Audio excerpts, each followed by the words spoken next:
Happy Easter. Let me just, how are you feeling today? There's some of that, yeah. You started the coffee early. Right on. I want you to think about, though, what have you been feeling emotionally? How would you describe it? Easter's supposed to be, and it feels like it is, for many of us, one of the most joyful days as a follower of Jesus. It's not just we get to do the food and the eggs and the whatever you have going on today. You get to do that with the hope and the knowledge Jesus is resurrected. Many of us are feeling the joy of Easter. And some of us, if we're honest, we haven't been walking around feeling Easter joy. And what I believe and what we're going to look at together is I believe that Easter has something that's going to help every single one of us, no matter what it is we walk in here feeling. Whatever the trajectory has been for you lately, emotionally, in your life. And so we're going to look at this Easter story, and I want to kind of give a little bit of the background to the story. I mean, it's probably familiar, but maybe there's pieces of it we haven't thought about. So if you have your Bible, open up to Matthew 28. I'm going to go there in a few minutes. If you have one of the Bibles that you stole from church, it's page 933. No, we gave them to you. You didn't steal them, right? If you have a Bible, take it out. Matthew 28, get that on your phone, whatever. So here's the story. Jesus has been teaching. He's been doing miracles, his followers, and just large crowds both, all throughout the country, in the city of Jerusalem and the countryside in Galilee. And he's been targeted by the political religious leaders of his day as someone who's disrupting their way of life. They believe it would be better for Jesus to be executed by the Roman government than to let his movement, his followers, and his teachings continue. So they arrange with someone in his inner circle, one of his closest followers, a guy named Judas, to come arrest Jesus in the middle of the night. They need to know where he is. They want to do this in the darkness so that the crowds who love Jesus don't see what's happening. So Judas leads them to the place where Jesus would often go to pray. And he's there praying in a garden, the Garden of Gethsemane, that incredible night before his death. In Luke's biography of Jesus, we see Jesus' state of mind. I ask you, what's your state of mind? What are your emotions? Look what Jesus was thinking, feeling, experiencing. He's praying. He's talking to God, his Father, and he says, Father, if you are willing, take this cup from me. Jesus knows everything that's about to happen. He knows he's going to be crucified. He's going to be flogged and beaten, and he's going to die. He says, not my will, but yours. And being in anguish, he prayed. And his sweat was like drops of blood falling to the ground. Anguish. Have you ever felt that? Something similar to that? I have. I've never felt it to the point where what we see here is he was sweating drops of blood. And we know that that's actually possible, that under extreme, incredible, intense emotions and stress, we can experience the same phenomenon that Jesus was. He was feeling so many things. We feel so many things, don't we? What are you feeling today? What have you been feeling? I think about what was Mary, Jesus' mother, feeling during his trial. I mean, she knows somebody has to go tell her Jesus has just been arrested in the middle of the night. He's going through this trial. He's being beat, and ultimately he's executed. What does that feel like? Grief, fear, heartbreak? Unfortunately, some of us know the heartbreak that only a parent can know in a situation like that. I think about, what was Peter feeling? Peter was told that by Jesus that he was going to deny him. And Peter's one of those guys that would never really, he wasn't super self-aware. He's like, I would never do that. And like an hour later, he's doing it. He brags, he would never, betray, disown, deny Jesus, and then he's sitting around a fire at the place that Jesus is under trial. And someone says, aren't you one of Jesus' friends? Aren't you a Jesus follower? Man, I don't know what you're talking about. Just as he was speaking, the rooster crowed. The Lord turned and looked straight at Peter. Oh, that's a gut punch. Then Peter remembered the word the Lord had spoken to him. Before the rooster crows today, you will disown me 3 times. Then he went outside and wept bitterly. He failed. I failed. I bet you have too. At some point, you look at your life, your journey, and you can see that you let someone down that you really cared about. You betrayed a relationship or a trust, and then you feel it. You feel shame and fear, devastation. I mean, imagine what Peter is feeling that moment where Jesus locks his eyes and he's just failed. Completely devastated. One more, then I promise we'll have more happiness here. But we got to think about how we're feeling because it's real. It's important. You ever think about what Judas went through? I said he's the one who betrayed him.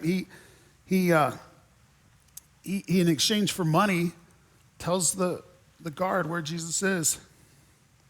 And then we see a little bit of how he felt. When he saw that Jesus was condemned, he was seized with remorse.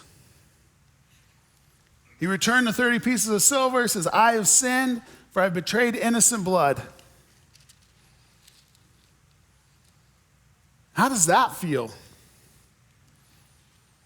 In the reality, we just have to be real for a moment, or all the moments we're going to be real, but Judas is filled with so much remorse that he ends up taking his own life.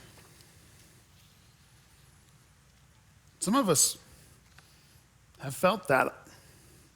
Some emotion that made that act an option. And I know in a number of people this size, some of us are in that space today. And I just want to say for a moment, if you feel like taking your own life is an option in your situation, there's just some resources for you. You have other options. I want you to hear that. You have people who care that you don't take that choice. You don't stay stuck in the darkness, and so you see them. I don't have to read them out, especially though, just today, if you want to talk with someone, you want to pray with someone, after we're done, our prayer team will be in the back. The most tangible thing you can do, because life sometimes is heavy. We have stress, loneliness, fear, frustration, people around us feel stuck.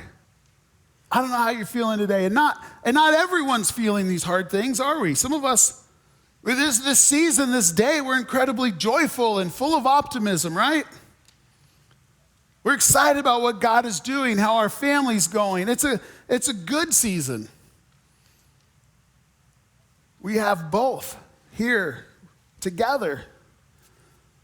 Whatever state of mind you find yourself in, I think there's something we can learn from Mary, from Peter, what changed, what Judas didn't take the opportunity to experience. You see, Jesus was killed on Friday.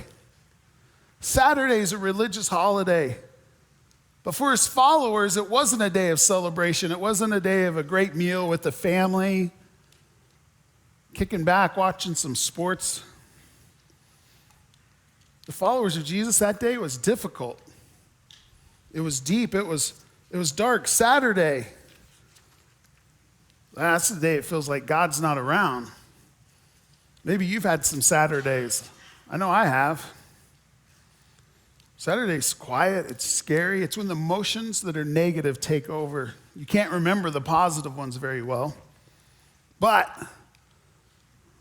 there's a plot twist in our story. I told you to turn to Matthew 28. I know you did that, so just open it back up.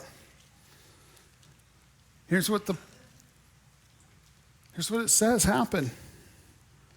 After the Sabbath, after Saturday, at dawn on the first day of the week, Mary Magdalene and the other Mary went to look at the tomb. There was a violent earthquake, for the angel of the Lord came down from heaven and going to the tomb, rolled back the stone and sat on it. His appearance was like lightning, and his clothes were white as snow. The guards were so afraid of him that they shook and became like dead men. I kind of wish I could see the ring cam, of this event. That'd be cool. The angel said to the women, "Do not be afraid, for I know that you are looking for Jesus who was crucified. He is not here, he has risen, just as he said. Come and see the place where he lay. Then go quickly and tell his disciples, he has risen from the dead, and he is going ahead of them into Galilee. There you will see him. Now I have told you." So the women hurried away from the tomb. Look at this, afraid yet filled with joy. I mean, we're talking about emotions right now, aren't we? Like, they were afraid and filled with joy. Like, we can have competing emotions in us. It happens all the time. It happened here. They ran to go tell the disciples, and suddenly Jesus met them. "Greetings." They came to him, clasped his feet, and worshiped him. And Jesus said, "Do not be afraid. Go and tell my brothers to go to Galilee.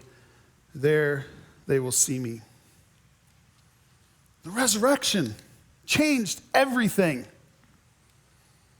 And also, in no small way, it changed the emotions. I mean, they go filled with fear and doubt and grief.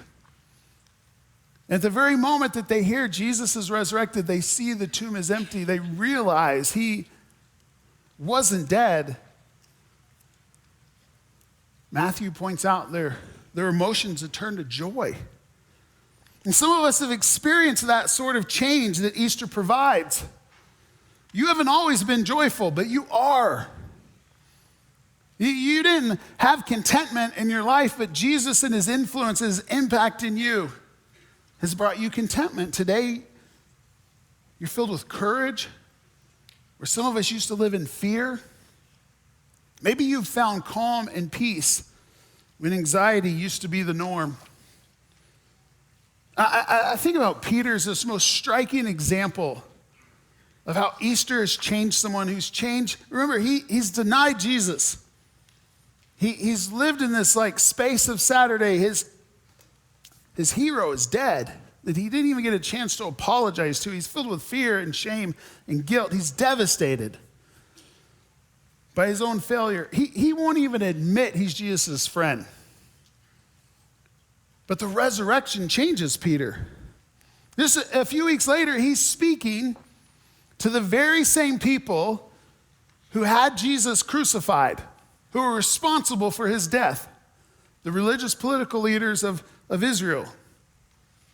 And he and John have healed this lame man, and they did so in such a way and on a certain day of the week that the religious leaders didn't like it. And this Jesus thing, they killed Jesus, but the Jesus thing's not going away. So they bring Peter and John into their courtroom, their gathering, and they start investigating. Like, what happened? Why'd you do this? What's going on? They're not happy. Remember, this is the guy who wouldn't even admit to being Jesus' friend. So probably about 8 or 9 weeks later, not very long. If we are being called to account today, this is Peter talking, for an act of kindness shown to a man who was lame and being asked how he was healed, then know this, you and all the people of Israel, is by the name of Jesus Christ of Nazareth, whom you crucified, but whom God raised from the dead, the resurrection, that this man stands before you healed. Remember, Peter wouldn't even admit that he knew Jesus. And now he's boldly proclaiming statements that are radical. They saw the courage of Peter and John. This is not a courageous guy 2 months ago. And he realized that they were unschooled, ordinary men. They were astonished. They took note. These men had been with Jesus. How do we go from being fearful and full of shame and grief to courage, to joy, to the boldness that we need in life? This guy was never courageous. What happened? What's the same thing that's happened and influenced our lives? Jesus resurrected from the dead. It wasn't just a story. It wasn't something that has just happened back then. It's not even that for us. It's something that can happen to you and I today. It can happen in us today. The resurrection can change you just as much as it changed Peter. And every single other person involved in this Easter story was changed. The very first Easter wasn't a day filled with celebrations. It didn't start that way. The people closest to Jesus were overwhelmed with fear, grief, disappointment. And when he came back to life, it completely changed their story, their emotions. Because Easter has this power. It has the power to change our emotions. It has the power that when our emotions are in the right place, to share them with others, that we can be the way that people see Jesus. It can change us. It can help us share. Because some of us are feeling fearful today. Some of us, if we're willing to admit it and talk honestly, we are anxious or confused, tired. We're hiding a secret. Man, that's exhausting. Or we've been found out, now we're embarrassed by our mistakes. Or you're excited and content and joyful and energized, and Easter has the power to change or for us to share so that we can be the force of change to those around us. Where are you today? Easter answers all of them. See, if you are filled with fear with Easter can become hope for the future. Guilt with Easter becomes forgiveness. We can't just stop feeling these things. We have to have the solution. Easter and the resurrection is that solution, my friends. Guilt becomes forgiveness. Grief becomes life beyond loss. Regret, restoration. Joy with Easter becomes contagious because it's not naive or hollow joy, but rather deep-rooted transformation with Jesus in us. That's impactful to the world around us. It's impactful to every person you have a relationship with. When you feel calm and contentment with Easter, it becomes attractive to others. Because if the story ended on Saturday, you ever thought what it would be like? If the story ended Saturday, then fear, guilt, grief, regret, they win. But Easter says they don't win. You know, that's why so many of us here today are living in this place where we have this positivity, where things are going well. We understand what God has done and how it impacts us. Here's what I want you to do. Take out your phone. All of you brought your phone. I know this, right? Take it out. I want you to open up your phone to like your notes app or wherever you write things down. I don't know which one you use. You just use the default one, or you're really fancy and you've got an app for notes. Open up your notes app. I want you to start a new note. Just take a second. This isn't going to be painful, I promise. When I said, hey, how are you coming in here today? What are you feeling today? Like, what's the trajectory you've been on emotionally? Just wherever you got this open, even just simply, you could text yourself this. I want you to just write down that emotion. If it's positive, if it's negative, if it's hard to like discern or describe it as best you can, a word or two words. Just write a note for yourself. I want you to just think about, what is it? How am I feeling? In just a few seconds, just write that down. And here's what I want you to do with that. Just look at it.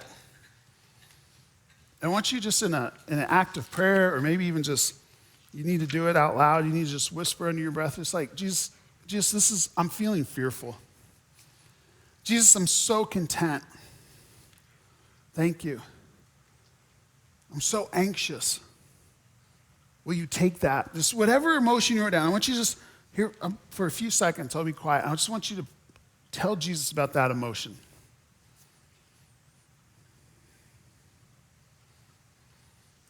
See, today is the day we can look at our emotions honestly and let Jesus change them. Or to let Jesus help us share them with others who need our joy, our contentment, our positivity. And over the next 3 weeks, our messages are going to continue this theme of looking at our emotions.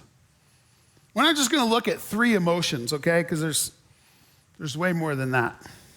But we're going to spend 3 weeks trying to help each other understand and grow in our experience with our emotions. And I know many of you just said, well, I don't have those, Chris.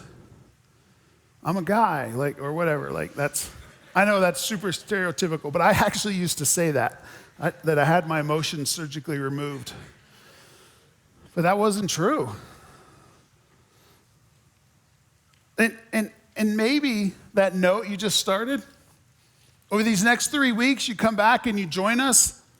If you're not here, you're not in town, you catch it online, and you just take that note and you just write down over these 3 weeks, what is God telling you about your emotions? What are you learning? Where does he want you to go? How does he want to change your challenging ones and give you positive ones that you can share with other people? See, the story doesn't end on Saturday. It didn't the first time, it doesn't for you. I just want to come back and ask you a question, what did you carry in here today? That emotion you wrote down, what would it feel like to surrender it to Jesus, to share it with others? What we are carrying often is heavy. What if we don't have to keep carrying it? What if we could surrender it? Surrender, that's what baptism is. It's that moment you stop running your own life. You stop running life your way. You trust Jesus with it instead.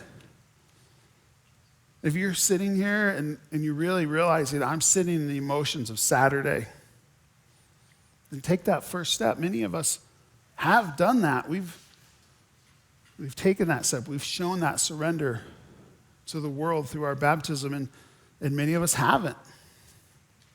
We have a few people that are planning to be baptized today, and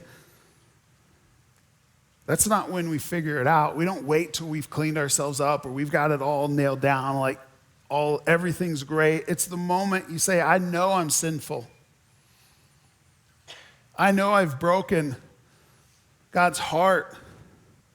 I believe Jesus died for me. I believe he rose again. And today I'm giving him my life. It's the beginning. It's not the end of the journey, it's the beginning. The Bible just says it this way so clearly, is that when you go under the water, your old self, your sin, your shame, your past is buried. It's like you're in the tomb.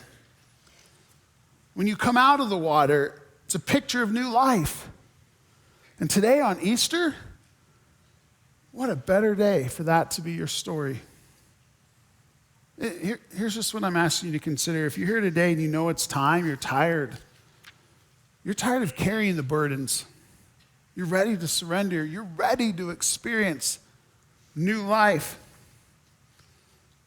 Then I'm going to ask you to take that step. We're going to worship. We're going to sing some songs of celebration. And those of you who are ready for this to be your day, I just ask you to go in the hospitality room. There's this stuff in there. We moved the coffee out of the way, and you just go through those doors. If you're not familiar, you can look to your right where it says exit. You go through those doors, and we have shirts, we have shorts, towels, we have everything. So I'm going to take your picture even, if you're here by yourself. Maybe this isn't like your normal, like you're not a spontaneous person, but you hear, like Will said, like something's moving, it's stirring. God is in your heart speaking, maybe even in a small voice, telling you he wants you to surrender. Today's your day. It wasn't your plan. That's okay. Maybe it was God's plan. We took care of all the details.